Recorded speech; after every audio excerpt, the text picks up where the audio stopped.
Rated M for mature.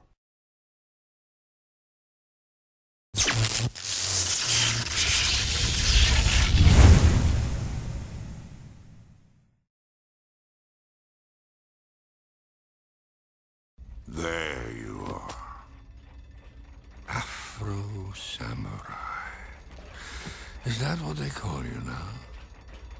Accurate at least, if uninspired. Smoke? Afro is an action adventure game that's really a poetic mixing of hip-hop and Japanese culture. And in an action setting, we have this really cool protagonist, Afro, voiced by Sam Jackson, who brings this really cool persona to this fighting genre where the character runs around cutting people in half, trying to find his dad's murderer. He's consumed by it. And it's really cool because Ninja, who's his alter ego because he's schizophrenic, just really kind of is able to explain all the things that Afro can't explain himself and all the emotions that Afro can't engender.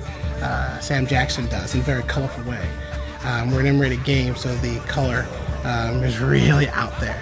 We think the game players are really going to enjoy it because it's one of those games where you want to hear what Afro's thinking, and you hear that through Sam Jackson.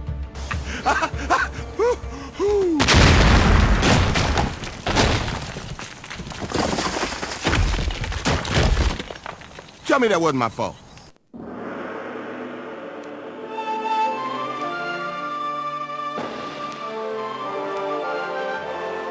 The players only get to play Afro, but what they get to do is they get to explore the worlds that Afro lived in the series, like the Sword School, Mount Shumi, the Empty Seven Temple, all these things that the series wasn't able to really flesh out and give you a sense of you had been there. The game actually takes care of that for you.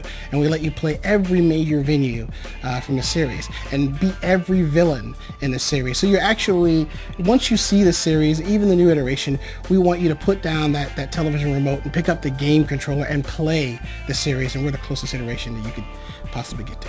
It's a loose following of the story. We kind of crisscross across the path of the story. I mean, the Afro Samurai series is very short, so we got permission from Okazaki to just really create new situations, new characterizations, just new places for Afro to go in the context of the world.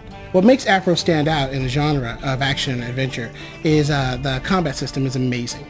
We call it like the bifocal system, where any person who's just gotten into the genre can really enjoy a character that responds well under the thumb, and it's really easy to pull off really complex moves.